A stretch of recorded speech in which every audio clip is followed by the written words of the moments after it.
आपने देखा होगा कि विपक्ष हर जगह एक हुंकार भर रहा है कि इजराइल में हुई भारत की बेइज्जती। मर नरेंद्र मोदी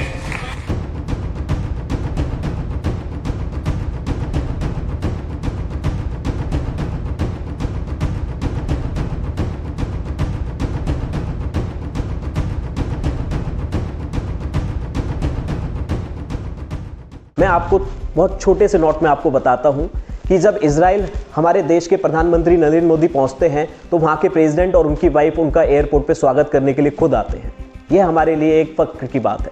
साथ ही साथ जब उन्होंने बताया कि जब वो संसद में एंटर हुए तो विपक्ष कह रहा है कि मोदी जी के विरोध में विपक्ष वहां से उठ के चला गया,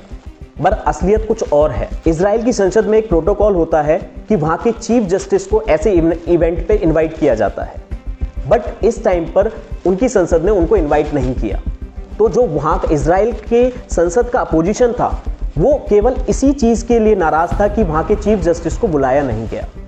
इसलिए वो वहां से उठकर चले गए। बट जब नरेंद्र मोदी जी की स्पीच आई तो जो विपक्ष था वो सारा का सारा संसद में आया और स्टैंडिंग ओवेशन के साथ मोदी जी की स्पीच सुनी। और स्पीच के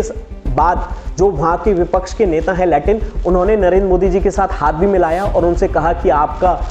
इजराइल में बहुत बहुत स्वागत है और हमें बहुत अच्छा लगा कि आपने इजराइल के लिए टाइम निकाला। और इस पूरे संवाद में आपको मैं बहुत छोटी छोटी चीज़ें बता दूं कि नरेंद्र मोदी जी और नेतन्याहू के बीच में जो डील हुई वो डिफेंस से रिलेटेड हुई कि लेज़र मिसाइल का हम मिलकर एक इनोवेट करेंगे और पूरे वर्ल्ड को वो हम देने का ट्राई करेंगे। साथ ही साथ एआई जो आज के टाइम पर सबसे ज़्यादा बूम पर है, आर्टिफिशियल इंटेलिजेंस, उसके हब बड़े बड़े क्रिएट किए जाएंगे और इंडिया की टेक्नोलॉजी और इजराइल की टेक्नोलॉजी मिलकर इस चीज़ में पूरा का पूरा सपोर्ट करेंगे। और यह चीज़ हमारे लिए बड़ा गर्व का विषय है कि आज जो पूरे वर्ल्ड में कोई हिम्मत नहीं कर रहा है इजराइल में जाने की, वहीं हमारे पीएम मोदी जी इजराइल गए और उन्होंने वर्ल्ड में शांति के लिए अपील करी कि गाज़ा और इजराइल के बीच में जो भी अटैक चल रहे हैं उनके बारे में भी, मध्यस्थता के बारे में भी उन्होंने अपनी बात रखी कि वो भी अपनी साइड से शांत रहें और इजराइल में भी शांति की उन्होंने अपनी एक स्पीच रखी कि वह भी अपनी शांति का प्रदान करके पूरे वर्ल्ड में एक शांति का माहौल क्रिएट करें। तो एक्चुअल सिचुएशन जो सारी थी वो ये थी। लोग बाग आपको गुमराह करते रहेंगे, बट हमारा मकसद है आपको सही गाइडेंस देना, सही न्यूज़ देना और सही तरीके से उसको दिखाना। Thanks all of you.